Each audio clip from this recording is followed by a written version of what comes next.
Welcome to Stories Behind the Walls, the podcast that brings truth to power and lifts the voice of those buried by a system designed to silence them.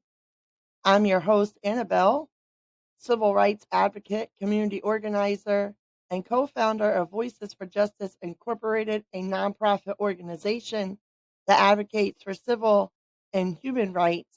We demand justice in an unjust system, and we demand accountability. We bring you an episode that hits close to home, not just because of its seriousness, but because the deliberate silence we've encountered from the Delaware Department of Corrections, and by extension, those in position of power who are supposed to serve every Delawarean, not just the ones outside prison walls. The story I'm about to share is not fiction, it is not rare, and it is most definitely not over. Let's go back to last month, June 2025. We were contacted by a loved one of an incarcerated individual, an individual being held within one of Delaware's correctional facilities. The concern, he had been denied access to a medical machine for over 8 hours. This wasn't a one time oversight, this was a gross act of negligence, one that could have resulted in serious medical complications or worse, death. Let's be clear, access to necessary medical treatment is not a luxury, it is a basic human right, even behind bars. So we followed proper protocol. We attempted to file a formal complaint on his behalf. Emails were sent, phone calls were made, paperwork submitted. What did we get in response? Nothing. Not a word. Not an acknowledgement. Not even a formal letter. For over 2 weeks, we tried to engage with the Delaware Department of Corrections directly. And when the silence became deafening, we escalated. Now, let me ask you, why should a civil rights organization need to involve the governor's office just to get someone at the Department of Corrections to take a life threatening situation seriously? We don't make accusations lightly. We don't bring every concern to the governor's desk. But in this case, we had no choice. We documented everything, every unanswered message, every delay, every moment of silence while a man sat behind bars suffering without necessary medical attention. Only after we elevated the matter to the governor's team did we receive a response from the Department of Corrections. And it wasn't quick, it wasn't satisfactory, but it was something. Finally, soon after our complaint reached the governor's office, we were contacted by the chief of public relations for the Department of Corrections. Let's call him Mr. X for the sake of discretion. His tone was professional, his words seemed cooperative. It looked like we were finally going to get traction. We responded to Mr. X on July 13th, outlining the seriousness of the original complaint, the dangerous delay in medical access, and our concerns about ongoing retaliation against incarcerated individuals who speak out about mistreatment. And then radio silence again. Let me repeat that. Our July 13th email, which you see here in this slide, and the slide previous, and the next slide, which included a direct reply to the Chief of Public Relations at the Department of Corrections, has still, as of today, July the 27th, gone unanswered. So, what are we looking at here? Is this poor communication, a staff shortage, or is it something much more dangerous? A culture of silence and cover up within the Delaware Department of Corrections. Let's be real. This is not a one off situation.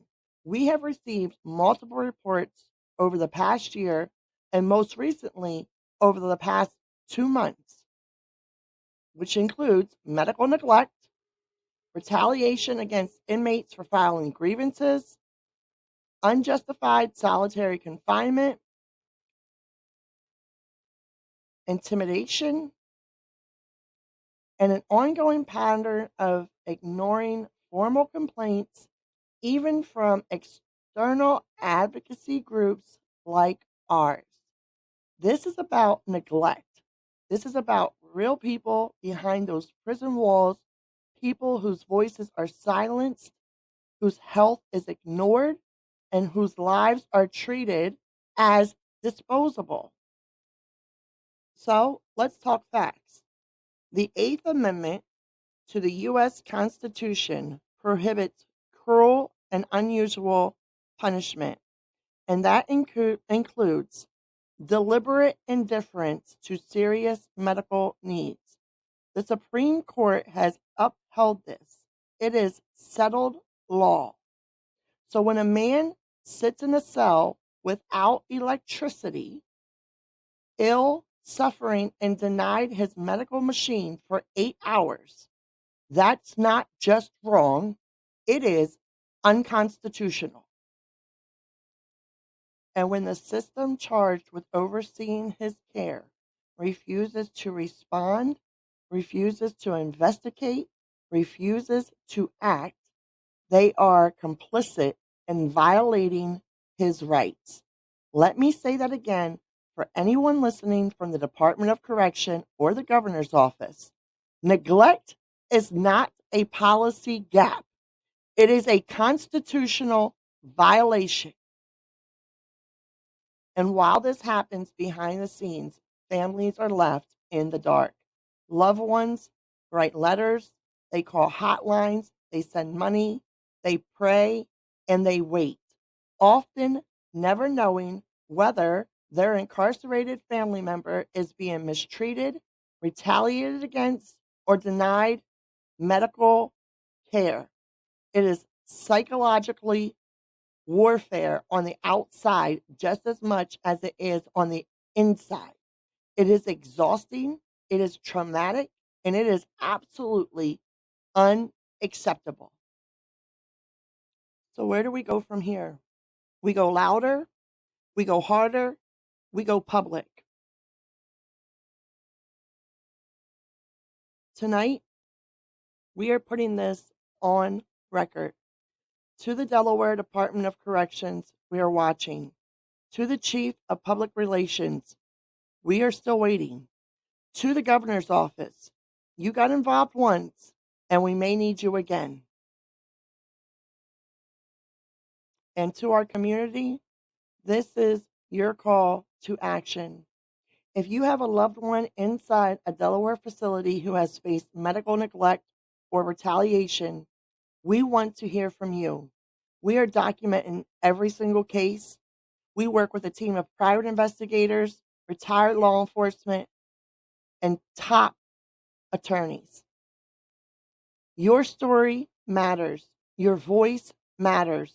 And remember, you don't have to face this alone. This ends when we say it ends. This silence ends when we make enough noise. The system changes when we demand it to change. We will continue to fight. We will continue to email, call, record, and publish. We will not be ignored because Stories Behind the Walls isn't just a podcast. It is a platform for truth, a megaphone for justice, and a lifeline for the silence. I'm Annabell, and tonight I am saying to every official who thinks they can be behind power, delay, and bureaucracy, we are not going anywhere, and we are not afraid to speak the truth. Listen, stay with us, subscribe, share, and stand with us as we continue to expose injustice and amplify the stories they hope you never hear.